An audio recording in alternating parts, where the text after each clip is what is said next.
Get word to Lord Corliss in the Gullet. I require ships to deliver fighting men enough to secure the city. Your Grace, I protest this action And with all my Damon must return with haste. I'll write to him. We'll fly to King's Landing in 2 days' time.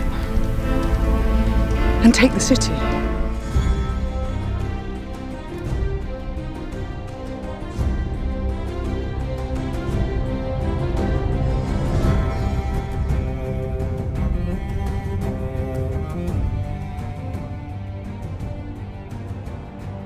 Welcome back to the official Game of Thrones podcast, House of the Dragon. I am Jason Concepcion. And I am Greta Johnson, and we are back for season 3. And it is officially all-out war! And man, it's starting with a bang this season. It really is. We get to see a battle the likes of which Westeros has never seen before. That's right. Today we are talking all about the season 3 premiere of House of the Dragon, which was written by showrunner Ryan Condal and directed by Lonnie Peristier. And we have the perfect guest to kick off the season with, our good friend of the pod, Ryan Condal, to talk about this season opener and the brutal Battle of the Gullet. Plus, we'll be joined by Harry Collett, who plays Prince Jace, about filming that battle sequence and some of the key choices Jace makes in the premiere. And if it's not obvious, this is your spoiler warning. If you have not seen the season 3 premiere, go watch it and then come back. To war, then! We have come to die for the Dragon Queen.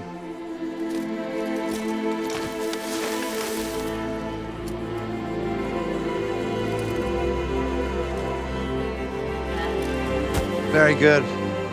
We've got more lions to hunt. So, Jason, Yes. It hasn't been that long since you and I talked about Westeros with the Night of the Seven Kingdoms. Different vibes here, huh? Much more brutal and deadly vibes. Yes, I would say so. So, yeah, how do you think this episode works as a season premiere? Oh my gosh. I mean, it feels like you're shot out of a cannon. Yeah. Quite literally, with the opening with in the Vale with Sheep Stealer, you know, and a tremendous amount of action, a tremendous amount of forward momentum that carries over from the end of last season. It's a lot to take in all at once and tremendously exciting. Yeah, I completely agree. I mean, it's so wild to think about how different the tone is already of this season. I mean, by the end of season 2, there were so many chess pieces on specific places, and we knew that we were going to start with action, but I still didn't realize like the scope and scale of this battle, the fact that we're fighting on different fronts. I mean, it's nuts. I mean, that's a good point. You've got battles going on in the Riverlands. You've got battles here in the Crownlands. You've got battles on land, sea, and air, which is something we saw it towards the end of Game of Thrones, but not to this scale, with multiple like adult dragons fighting each other, fighting ships, people getting beheaded on land. You've got an intense naval action, the likes of which we've never seen before. It's a spectacle. It is a huge spectacle. It's stressful. It's amazing. Yeah. Okay, so let's start by talking about Rhaenyra. She is considering Alicent's offer from last season. Remind us what that offer was. Alicent's offer was, let's end the war today. I will throw open the gates. You come in, seize the city, end the war. I will make sure that Aemond is away from the city. He'll be in Harrenhal with Vhagar, so you can fly your dragons in uncontested. And as a way to seal the pact, she agrees that Rhaenyra will be able to execute Aegon, the king. In return, Alicent and Helena will be protected. And that is the deal. And I think it's, you know, as Mysaria, the White Worm, says, pretty low price. Yeah, honestly, not bad at all. It really does seem like Alicent is looking for peace here. She's looking for a way out. She's been dealing with the family drama for her whole life. Kind of, against her will to a certain extent. She's had agency for not very much of her run. And here she is basically looking at the board and saying, if things go on as they seem to be going, there's going to be countless lives lost. We're all going to lose family members. Cities are going to be destroyed, as we saw at the end of last season. And so we can go about this much more easily with much less destruction and much less death this way. And I can see the rationale. I think what we see, especially in the beginning of this episode, like the concern I had, I think Alicent is to be trusted, but I don't know that she has enough control over the situation to actually facilitate what she has promised. And I think the fact that Aegon is gone now is a huge piece of that, right? So can she do this? Right. Can she move the pieces I believe that around? she wants to. I just don't know that she can.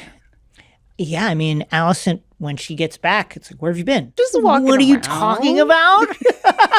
Yeah. Let's talk about the meeting between Alicent and Aemond. It's a very tense. Have to? Can we not? Very tense meeting, a lot at stake. Alicent needs Aemond to leave the city. He's not planning on doing that anymore because he's king and he wants to sit in the chair for a bit. And he makes a good point that we need a dragon over the city. Your thoughts on this confrontation? Well, this is the part of the plan that has gone awry the most, I would say, Yes. since Alicent has made her plea to Rhaenyra. But now that Aegon's gone and Aemond is on the throne, that's a totally different ballgame. And she knows that, which is why she has to be as strategic as possible about begging him to peace out for a minute. Yeah, Vhagar can't be over the city. If No. Vhagar is there, then it's a Game real over. problem. Maybe Yeah. they could take him down. Maybe they can't, but it's going to be a very destructive fight.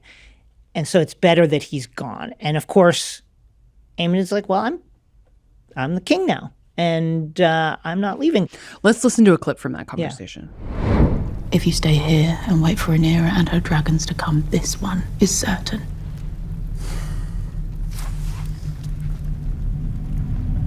You are so courageous. But I cannot lose you as I did Aegon. If I do, I will be lost.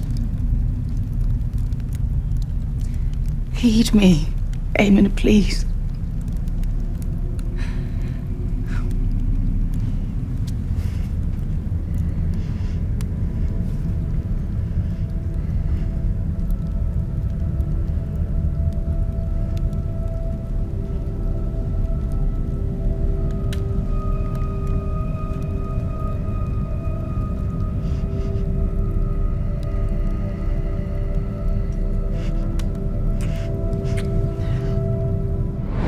Okay, well, start with the headline. It seems like he's going to go. That's good. Is that the headline? So that's good. That is good. Yes, that's good. That is good. Well, this is in line with what we know about Aemond. We've seen him searching for a mother figure in the past. That's true. You're right. We have. And here he is acting on that in a way that is both in line with the culture of the Targaryen family and also shocking. I was going to say you're justifying this very well. I'm trying not to. You know, a lot of this season and the previous seasons has been about looking at the Targaryens through the lens of the regular people. Mm-hmm. And I think a scene like this is a good example of why the regular people are like, I mean, yeah. I don't know about these. Me neither. And what an incredible acting job. Oh first my of God. all. Yes. The performance is unbelievable. Well, the direction too, because I feel Yeah. like it's like watching it for the first time. I was like, wait, they're not. Oh my God, they are. He almost leans in earlier, but then kind of comes back out. Like they're just close enough, but you're like, no, that's not. But then again, like it's so well done and horrific. It's horrific. Yeah. There's one more thing about the scene that I want to ask you about, which is around. I mean, Alicent essentially says, "You should have been king all along. Like you're second born, and that's a bummer because you would have done a better job than Aegon did." And I'm curious to hear your thoughts about that. My interpretation is I don't think she's just buttering him up at that point. I mean, I think it's helpful that it does. Like, I think it fits with her motivations. But, like, I mean, it does seem like he probably would have been a better king than Aegon anyway, right? I don't know. I feel like we saw glimmers from Aegon as king that made you feel like maybe he'd be okay, that he'd listen to people because he understood maybe that he didn't know what he was doing on a certain level. Whereas Aemond, I mean, it takes Alicent a lot to convince him here. And is he going to listen to his advisors, particularly advisors who aren't warriors? Or who he can't kiss. Right. And so I don't know. I think he would be marginally better, but it's unclear. Yeah, well, speaking of Aegon, he is in a little carriage with Larys. How are those two doing these days? I mean, I think both better and worse than maybe we expected. Very funny pair, these two. They are a pretty delightful combo, turns out. I don't know. How do you feel like Aegon is going to do out on the road without his regalia, without people respecting him? I don't know. I mean, I wonder if we're seeing the beginning of a redemption arc with Aegon. It's going to be a really interesting just to see that journey. But let's play a clip. Let's do that. Of these two, because I do think, to your point about the pairing, there's like a almost comedy to it that's like actually quite delightful. Yeah. Very lucky day for you, my lord. The reason this man won't swear fealty to Rhaenyra is because he is Aegon Targaryen. What? No. That's... What are you playing at, friend? Always jesting. That true? No. Of course not. These are lies. He was lustrated in dragonfire by Rhaenys Targaryen and her dragon at the Battle of Rook's Rest. My companion is always the gifted I mama. am His Grace's always making loyal claims for his counsellor own and entertainment. Lord of Harrenhal. Outrageous fucking lies! Someone's lying. His crown. No.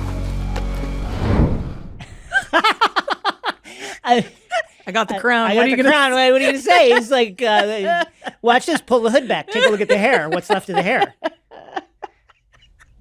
You know, very Midnight Run.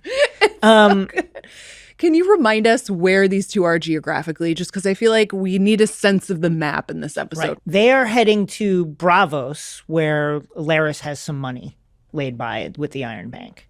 Money is going to be an issue, obviously, for Aegon.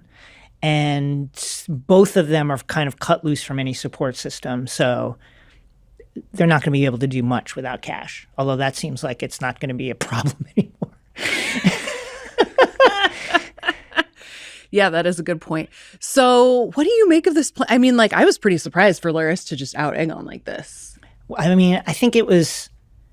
It's a risk. Speaking of risks. I think it was the only move left available to them if Aegon was not going to be able to do the very simple thing of pretend to be somebody else and just swear to the queen.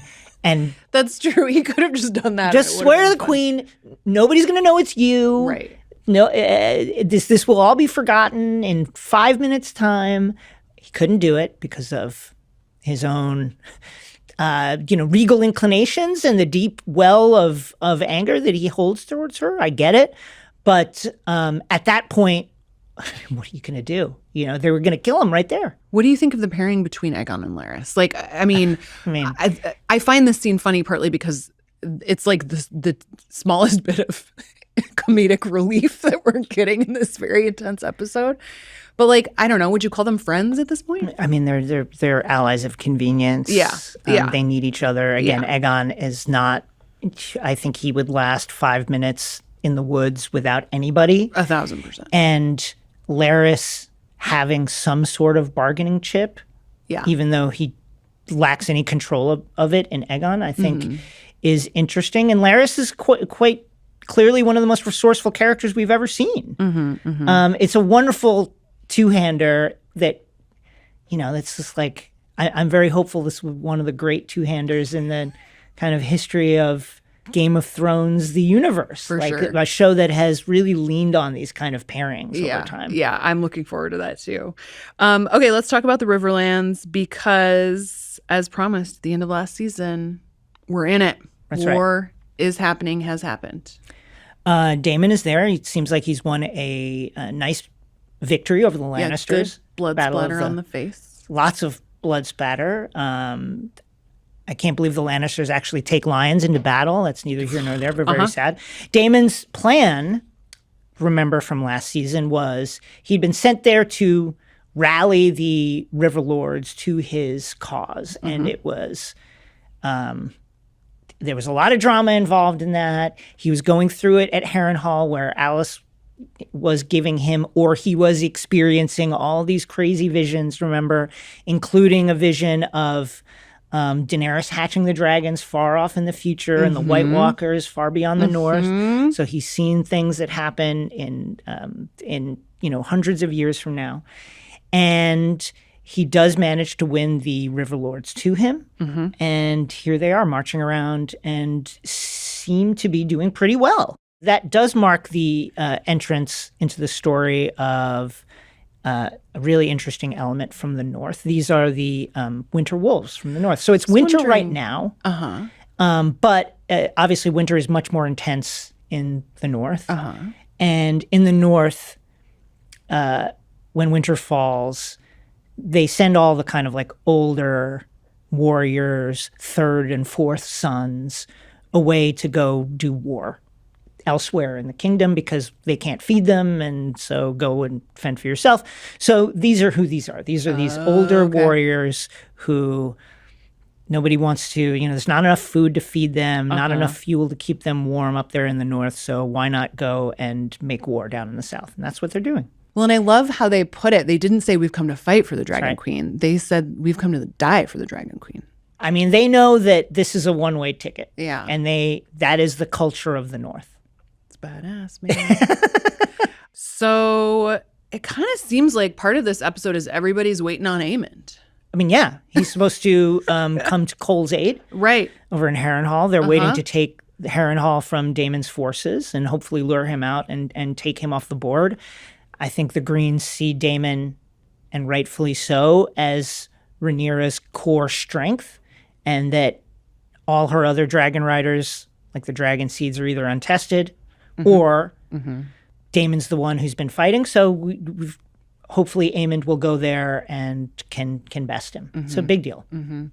I am still obsessed with Kristen Cole and his philosopher poet stage of life. Snap out Very of it. Nihilistic. Snap out of it, man. I think it's great. I think we need that perspective. No, it's true. I mean, recall from last season when he sees the destruction wrought by dragons on men on the ground. Yep.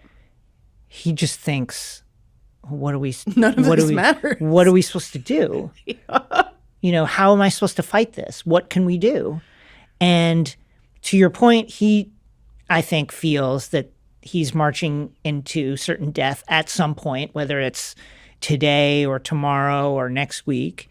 And it's going to be via an enemy that he can't fight against. And he's just waiting for that to happen. Yeah. Meanwhile, Gawain is thinking about all the niceties of war and ethics and morality. And, Cole is just like, did you realize where you are, man? Let's play a clip of philosopher Cole talking to Gawain. Punishment is due, yes, but also a statement to the men that we are not beasts, but knights and soldiers of honor. Look around you, Sir Wayne. Look to the sky, to the horizon. Doom and ruin surround us. We will all become beasts before our end. Only if we abandon our principles. I think it's refreshing to hear someone talk about their principles. I do think it's that. I'm also left thinking, hang the guy then. Then hang him. Yeah. Why are you waiting for Kristen Cole, the Lord Commander of this army, just gave you permission to hang the guy, so hang the guy. Yeah. And this idea that you are then going to make some speech, or Cole is going to make some speech about our principles and our oaths as warriors and knights.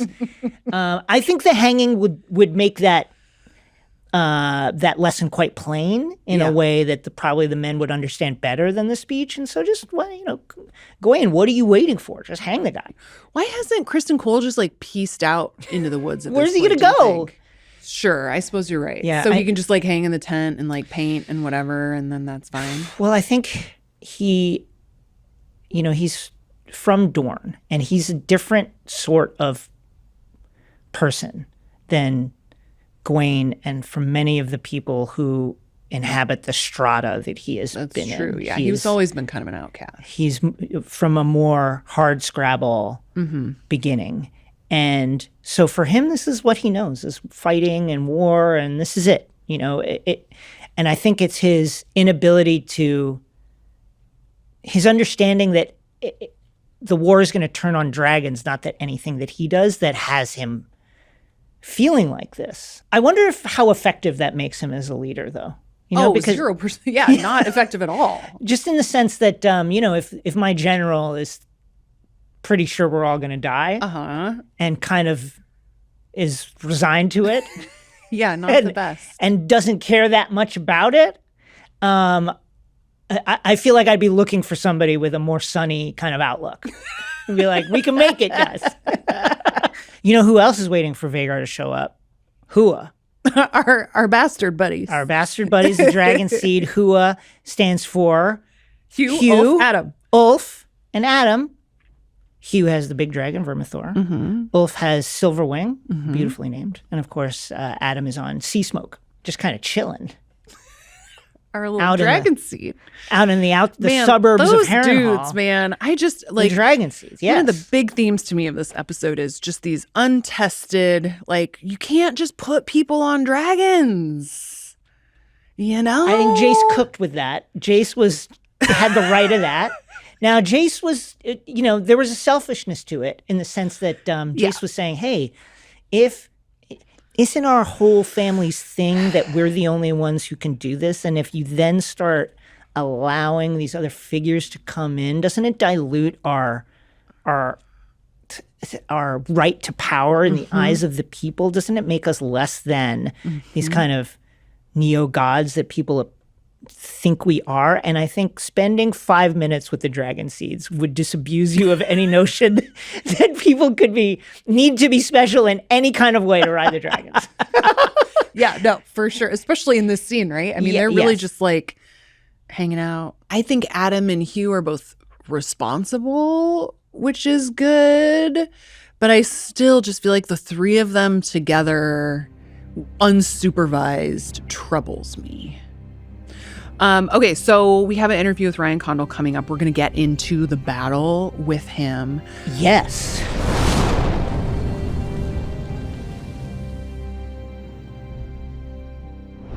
Well, Ryan, welcome back to the podcast. Thank you for being here for this wild ride of an episode. Oh, yeah. Thanks, guys. Thanks for having me. I can't believe it's been 2 years already. These things, wow. It seems like, I was saying to somebody the other day, it seems like it's like a few months and then also like 10 years all at the same time. That's exactly what I was. Yeah, it was just yesterday and also a very, very, very long time ago that we last spoke. So how did you decide to start this season with such a huge episode? I mean, this is a battle, I think the scale of which we haven't really seen in Westeros up until now. Yeah, I mean, this was always the thing that I had on my, pinned to my cork board from really the very beginning, because this has haunted me from the moment that the pilot became, somewhat of a, a reality. Because in the back of my head, back in 2019, I was just going, how the hell do you make the Battle of the Gullet?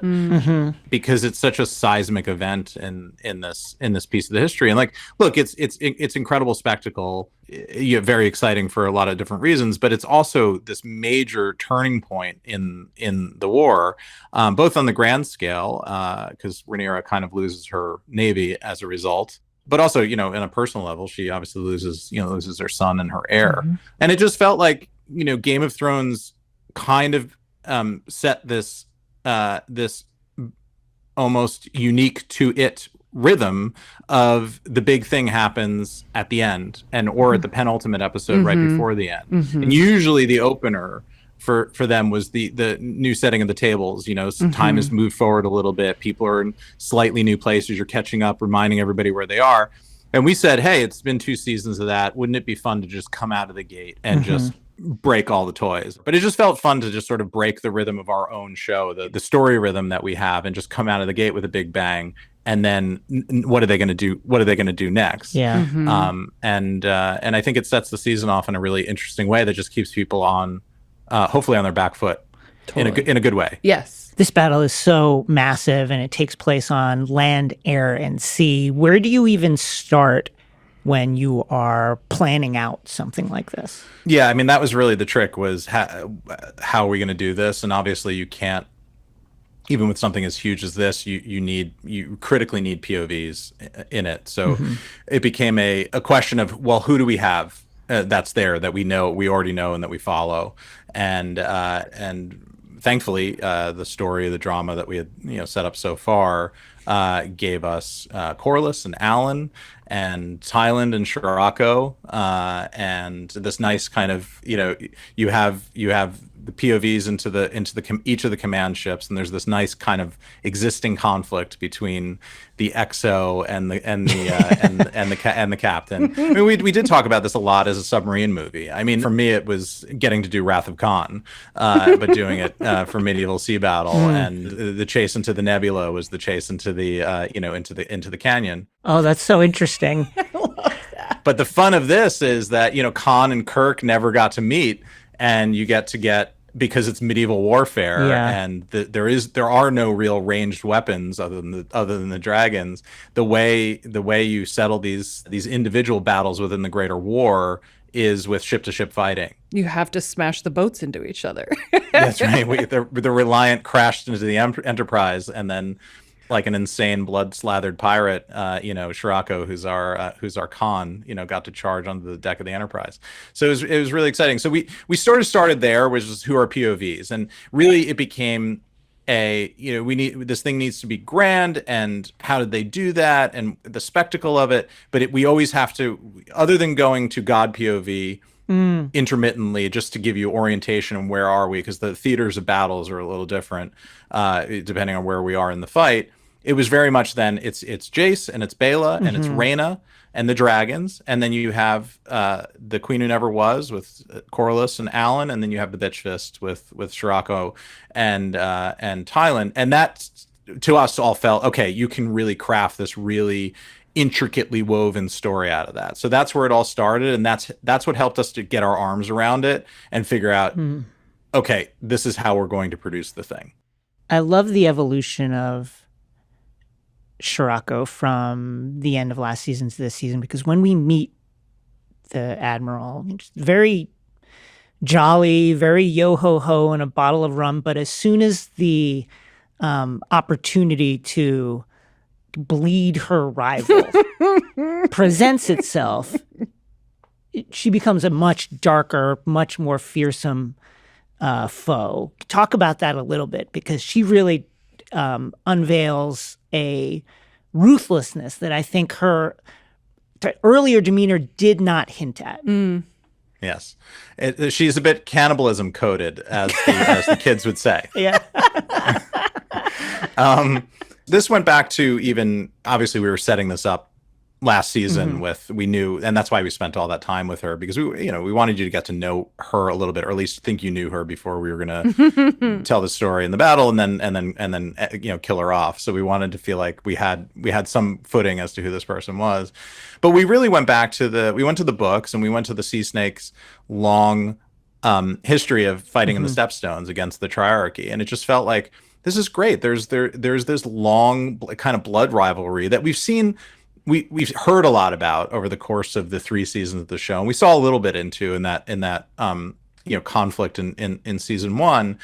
But I liked the idea that there was all this iceberg below the waterline with Shirako's history with the sea snake, and that he himself was like her white whale, and she has lived to get in this guy's kitchen and kill him and burn his castle down out of revenge for what she sees as him terrorizing her people and her mates, the Triarchy Navy. Surely one of the most pivotal moments in this story and this episode is Jace deciding to lock his mother, Queen Rhaenyra, in her chambers, ostensibly for her protection, but also because he's had, I think, a lot of reasonable objections to the strategy overall over the course of last season, and he's not been listened to at all.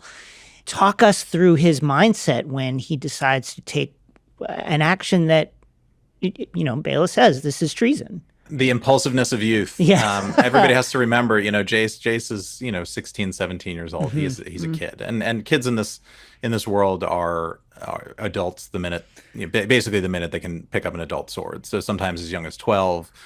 Some people have, already been to battle the first time at 14. People are knighted at 16. So it is a different world, but Jace is a kid, and his frontal lobe isn't as developed, and his impulse control isn't as developed. And look, I think there's a duality at play here, which is Jace is definitely loves his mother and does not want to see her die, and really does believe the thing that he said to her in season 2, which is, if you die, the claim ends. No one is ever going to back me, the kid that everybody kind of knows is a bastard, is not the progeny of Laenor Velaryon, but of Harwin Strong, to be king, and the whole claim is going to fall apart. And then me and everybody along my bloodline, everybody in your bloodline is going to lose their head because they are potential claimants to the throne. And I think it's a very real argument that, we have to, our modern lens into the world needs to calibrate, switch over to the medieval lens. And we need to see that, where this sort of stuff was always foremost of mind. And then I think there's a second element that's possibly a little bit more self-interested. And that's that he feels like his mother has, cuckolded him in a way and henpecked him. And because she lost Luke in what was supposed to be a diplomatic action, but ended up being a military action, she's had this aversion to allowing Jace to go out and do business for the crown on his dragon. And we see him trying to do that time and time again in season 2, being shouted down humiliatingly sometimes at the table. And he had just had enough. And I think this was the straw that broke the back. And between her allowing the Dragon Seed campaign to go on, and he was fine with Stefan Darklyn claiming a dragon, but once she handed out the keys to the likes of Ulf White or Ulf the Sot, he began to question the headedness behind the strategy there. And also I think with the news that Alicent came to Dragonstone, she treated with her, trusted her maybe even more than she trusted Jace in this moment. I think he just blew his top and lost it. And feels like this was both the strategically smart thing to do to protect her, and the thing that he needed to do to show his own worth as her heir. So, Ryan, I feel like there's a version of this story where the Queensguard does not let Jace lock up his mother. Can you talk us through, how do you think they're reasoning this out?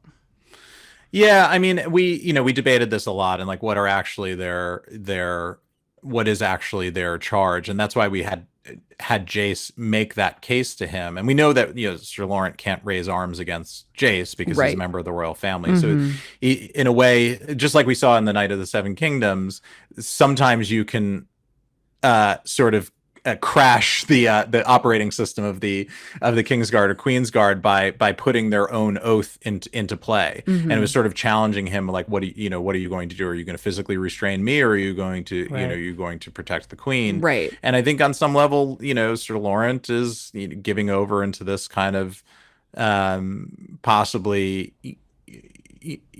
chauvinistic classic medieval kind of view that the Queen should not go out there and fight, whereas no one would question at all if she were king. No one would question at all her ability to get on a dragon and go out there and fight. And I think Sir Laurent is caught between two ways, but I think he's seen all the other stuff going on in the castle, and I think he is questioning the Queen's they don't have a 25th Amendment in Westeros, but I think he's questioning some of her decision making as well. I love this line that Rhaenyra in her distress says to Mysaria, "I may appear to have the weak and feeble body of a woman, but I possess the heart and spirit of a king."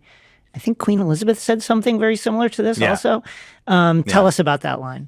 I wish I could come up with something like that on my feet right before a battle. But it was something that Sarah Hess and I always really liked. And we don't really do a lot of this, but it felt like, given the nature of those two characters of Rhaenyra and Queen Elizabeth and what they both went through in their lives. It did feel like it was an okay sort of breaking of the 3.5 wall into history to sort of remind people that, look, Fire and Blood is rooted in real medieval history, as are all the stories from Westeros. Again, it just felt very apt, and I've seen it 1,000 times, and I still get chills whenever I see Emma read that line. I may appear to have the weak and feeble body of a woman, but I possess the heart and spirit of a king. One of the themes that this show has explored is dragons having their own agency. We certainly see that in this in this part of the battle. Tell us about that. What is it like to ride a wild dragon? Yeah, it's got to be insane. We talked about her claiming of the dragon as for a lot of we've seen lots of dragon claimings in the show. So the challenge is always like, okay, well, if we're going to show this thing, how are we doing something we haven't seen before? We had Sea Smoke claim Adam. Yeah. We did that thing. We saw Vhagar get claimed by Aemond, which was great and thrilling. The wish fulfillment. The boy gets his dragon and gets to go beat up the bullies. We love that. So this was, it's Rhaena's dream, but it quickly becomes her worst nightmare. And you hear her when she climbs up on that thing. It's the shrieking of terror because she is on a runaway train. She just jumps on this thing's back. It's probably never experienced whatever the sort of mystical kind of dark matter thing that's going on when a human mind bonds with a dragon mind. And you see some of that in his performance. I was really talking to Dottie and Tom, our tremendous visual effects team, about wanting to see that. I talked about how in the Matrix when one of the agents would occupy somebody inside the Matrix, occupy their body so they could fight one of the hackers, you would see the bodies sort of try to reject it because they didn't know what was happening to them. And it's like, that's the thing that happens to Sheepstealer. Like, all these other dragons are trained and conditioned. A lot of them have had bonds before. This is basically, Rhaena found a mutt eating out of the garbage on the, in an alley, and then grabbed him and brought him to doggy daycare. And everybody is surprised that everything goes, totally to hell. It's meant to be a bit of a, it's a heart-rending sequence, but Sheepstealer isn't being evil. He's a frightened animal that has never seen any of this before and has probably spent much of his existence on Dragonstone avoiding other dragons because they're scary, and he's a solitary kind of guy, and he doesn't know what to do with them. So you see all these stimulus get introduced to him. She's in control for that brief moment, and then he starts getting shelled and the noises and the other dragons, and then he just goes into self-protection mode, and ironically trying to protect Rhaena too, his rider. That's really, I hadn't thought of it in that context of like, oh, he's just highly reactive, scared baby. Yeah. It makes sense though. Well, let's talk about the outcome of Sheepstealer's entrance into the fight, which is the second grapnel hitting Vermax, and this time with deadly effect. It's such a sad moment, but also listening to you talk about Jace's perspective, why he did what he did, I can't help but also think, is it not kind of proof of concept that maybe he was right? Too dangerous for the queen to go out there when everything hinges on her? Yeah. Talk to us about that moment. Yeah, I think part of Jace's calculus, and probably part of Marbrand's calculus too, is Vhagar's out there somewhere. Right. And he has entrapped our dragons before. So I think Jace and Baylor are going into this thinking, well, we're the swift small ones, and maybe we can, the two of us can sort of navigate around this and get away. They don't go in thinking that the Triarchy has developed anti-dragon weapons, which, again, Shirako, having fought in the Stepstones without dragons for eons, she becomes the kind of the sort of local the local warlord that has to use outdated technology in order to fight the great Western power that's come into her backyard. Can we go back to Jace's death for a second? Because there is something that I found really striking in particular about that scene, which is the fact that here are these people, the Targaryens, who have this amazing power with these dragons, but at the end of the day, they are just humans. And I feel like when we're seeing Jace get hit with those arrows, like that's what really struck me there, is that in the end, he's just a kid, you know? Like it, and once the dragon is out of the picture, he has nothing. Yeah, I mean, it's this massive, hugest canvas you can imagine painting on, certainly in television. And then it comes down to this tiny moment, yes, you know, of this boy essentially clinging onto a piece of wood in the middle of the ocean, helpless and surrounded by enemy ships. And it's heartbreaking, and you know, it's funny, it's deeply affected people that worked on the show and saw all this happen, saw the tank that we had, Harry in, and the many takes that we did with him. And when you see it all rendered, finished with all the sound and the visual effects, and it's still deeply affecting me. And his performance is incredible.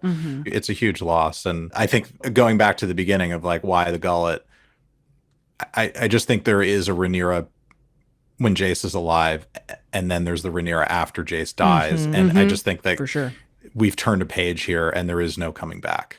I think a lot in this episode about the idea of sort of like victory at what cost, which I think is a theme that we've seen through this series as well, just around sort of like, okay, what does it mean once you're on the throne? None of it is as simple as you think it is.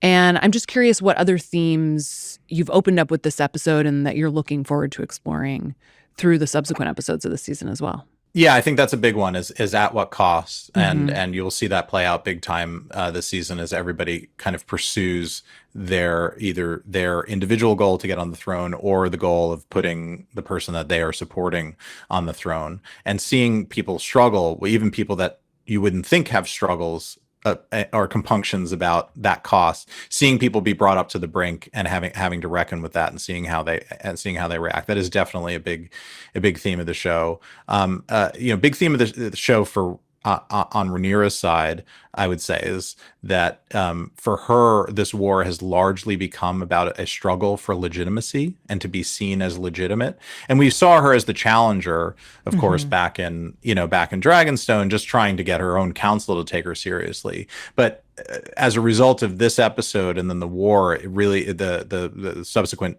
beats to come, her challenge becomes about getting the realm to take her seriously as, either as a challenger or as the queen. And I think that pushes against her own internal morality in a way that we see it playing out with other characters in the at what cost thing. But for Rhaenyra, it's like, I want to be seen as legitimate. I want to be seen as legitimate to my dead father, who picked me for a certain reason because he saw the makings of a great queen in me. But do those things agree with who I have to be to actually prosecute and win this war? And of course, because it's interesting drama, I think those things often find themselves in direct opposition with one another, which is constantly demanding of Rhaenyra, who are you and who are you going to be? Absolutely. Well, Ryan, thank you so much for coming back on the podcast. It's always so great to talk to you about the show. Yes, thank you. Of course, guys, anytime. Thanks for having me. Always great to hear from Ryan. Yes. Now we have a special treat. We got to talk with Harry Collett, who plays Prince Jacaerys, also known as Jace. Let's listen to that conversation.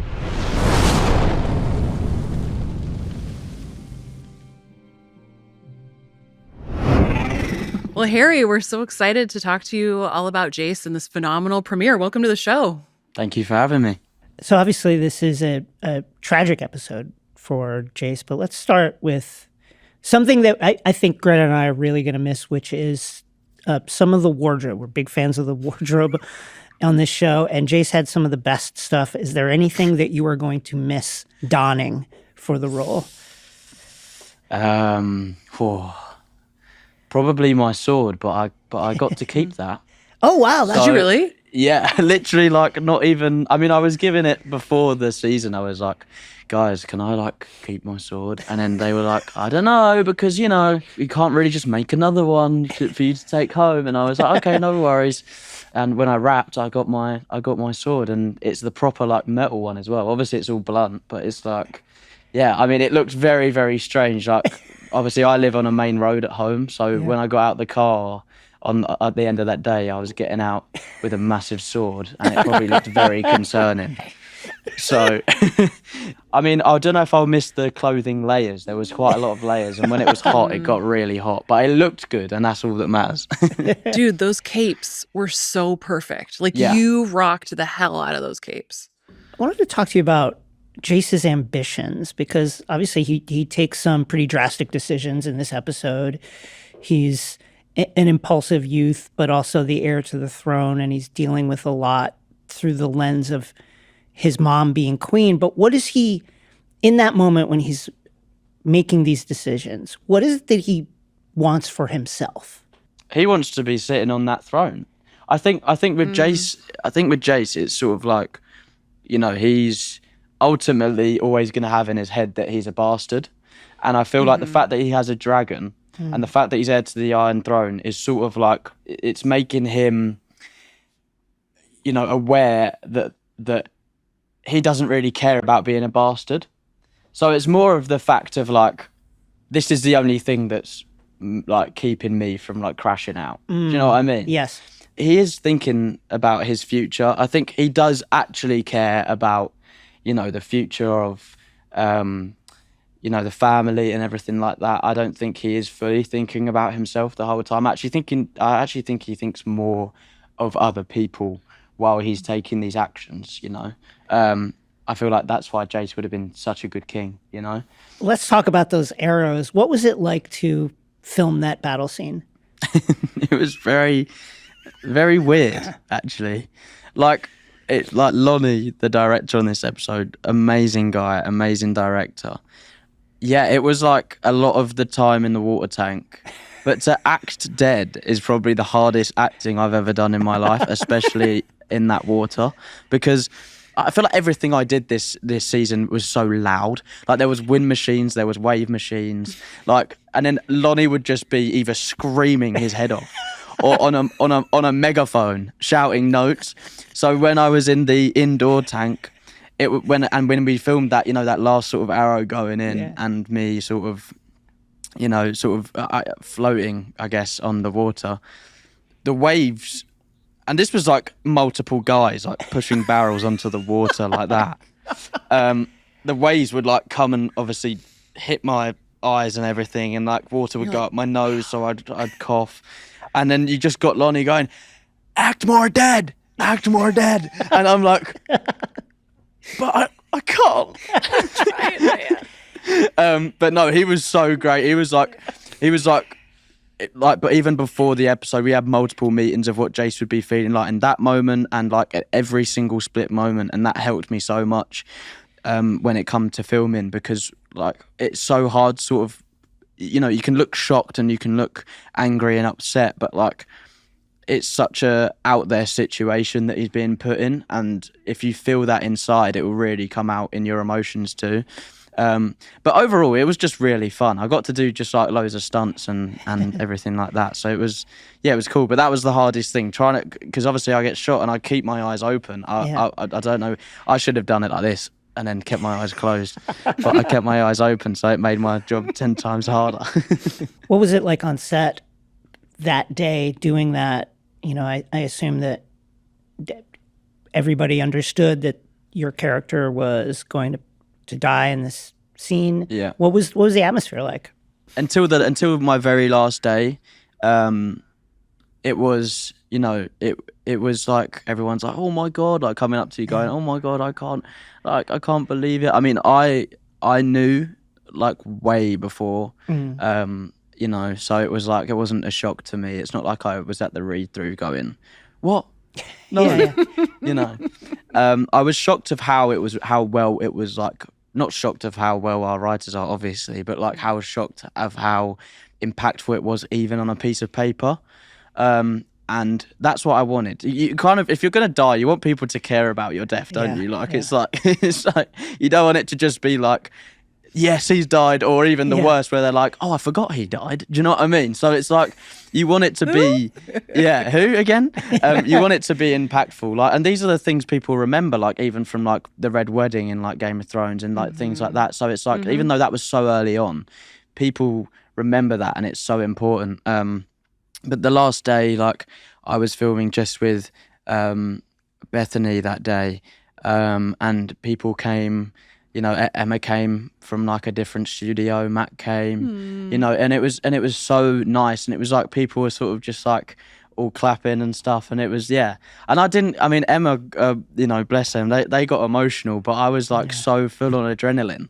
I was like, I can't get emotional right now. But then it was it was just such a beautiful moment, and it's mad because you spend like I've spent 5 years on this job. So I got cast when I was 17 and I'm now 22. So like I've sort of grown up a bit on this show, you know, around these people. And as much as it's been a blessing, it's so sad that I'm not going to be able to go back and see them and be like, oh, I'll see you next year, you know, and sort of do that same thing again. But I'm so grateful that it has happened, and I've met, you know, some friends for life. So yeah.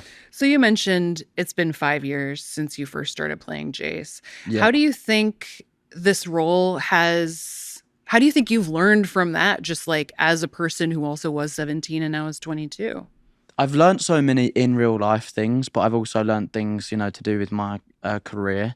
But like, I think I've learned so much more in real life things, to be honest, because this job has been a challenge in some ways, and we love a challenge. Like, actors do love a challenge, but like that's what we strive for, you know. That's just like a normal day-to-day thing for us. But at 17 to 22, there's so much stuff that has happened in my life that I'm so grateful to have, you know, like Emma around me, Bethany around me, you know, Phoebe around me when that happens.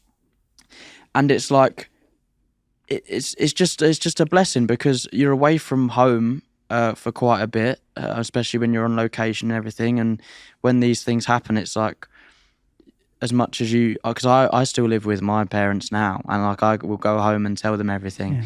But when you can't really do that, you've got your second family there, which I think is so beautiful, and it's so rare to have that on a job as well. But yeah, I think it's a beautiful, beautiful thing. So yeah, where'd you put the sword? It's at your parents' house? So at first I have like under storage, like under my bed. So like, you know the one you can lift up, and then like, that's where all my clothes are. But I put it under there, and then my dad has this like thing where he's like, everything I get, I have to put in the loft. So it's like it's now like locked up somewhere in the loft, like in like a protective pass-coded casing, you know. So, but yeah, no, it's safe at home, and when I move out, I've said I want to put it into like a you can get like a 3D frame, right? So I'm going to put it in like a 3D frame and hang it up. But I also got a big Vermax head. So I'm going to put that on like a coffee table when I move out, and everyone can look at it, you know, and then put it away if I have a drunk party, you know. Because that is not getting ruined. No cigarettes in Vermax's mouth. No one's putting out anything in Vermax's mouth. Could I do a little outro message for the people watching? No, please do it. Yes, go. Thank you so much for listening to the podcast, and thank you if you watch the show, or obviously, hopefully you watch the show because you're listening to this podcast. Thank you so much for having me on this amazing journey and being so supportive of Jace and allowing me to sort of be free in this world. And thank you for everything. And thank you guys for having me as well. Thank you. Thank you. All right. Those were some great conversations. Really, but before we go, I want to end with a new segment. We're calling it Our Parting Words, and we're going to do this for each episode. And the idea is that we are going to share some parting words to a different character for each episode. We're going to agree on that character ahead of time. And this week, of course, we got to start with Jace. So, yes, Jason. Where's my camera? Jace, I want to look you in the eye. Where am I going? Oh, Jace. Let me just say, Jace, I think that you were right about a lot of things, and nobody was listening to you. And I know that that is frustrating. But when you are king, then you can make the rules. And nobody's going to say it, but I'll say it. Maybe the fact that you're dead proved that you're right. Because what if the queen was dead? and then it would all be over. So I think it was reckless what you did. I think it was irresponsible. And I think that under another administration, you'd, I don't know, maybe get your hand chopped off or something and thrown in a dungeon. Mm-hmm. That being said, I'll miss you. I thought you had great capes. He did have great capes. Yeah. Wonderful and you were right. jawline. Again, you were right. You're right. Yeah, no. You're right about a lot I of think stuff. that is the, like, Jace, you were right is, Yeah. I mean, that's pretty much it right there. Yeah. You were right. However, I don't love an involuntary psych hold on your mom. No, that was... Like, that's... Don't we have to put it on Sir Laurent at that point? Well, but how's he going to defy Jace? You know, like, that's awkward. That's the queen. He's in a tough spot. He's in a tough spot. He's in a very, he's just a salary guy. He just punches the clock. Man. He's not management. I know this is kind of cheating because we agreed to talk to Jace, but can I also just say, Lohar, you are a bad bitch and I appreciate you. Love a lady pirate. Not enough in the world. That's it. Okay. Should we raise a metaphorical glass to both? Toast Tip to of the hat. RIP. Rest in power, both of you. Rest in power. Sad to see you go. It is sad. Gosh, it is so nice to be back in the brutal and deadly and destructive Dance of the Dragons with you. Okay, that's it for this episode. Don't forget to join us next Sunday night right after episode 2 airs on HBO and HBO Max. We'll be joined by even more special guests. And this week, we'll have a very special bonus episode sponsored by Chase Sapphire Reserve for Business. That's right, we'll talk to director Lonnie Peristier about bringing the Battle of the Gullet to life. And we'll share exclusive panel footage from the cast and crew at the ATX TV Festival in Austin, Texas. Yes, and if you like what you are hearing and watching, don't forget to leave a review and rating on your podcast player of choice. You can find us on the Game of Thrones and House of the Dragon social media handles, and you can also watch us on Spotify, YouTube, and HBO Max. The official Game of Thrones podcast, House of the Dragon, is produced by HBO in collaboration with Same Boat Studios. This podcast is hosted by Greta Johnson and Jason Concepcion, who also produces the show. Our executive producers for Same Boat Studios are Gabrielle Lewis and Barry Finkel. Our senior producer is Ben Goldberg. This show is mixed by Hannes Brown, and our video editor is Stefano Sanchez. Our digital content producer is Insung Huang, and our studio engineer is Javi Cruces. Special thanks to Michael Gluckstadt, Allison Cohen-Sorokach, and Kenya Reyes from the HBO Max podcast team. Thanks for listening. We'll see you soon.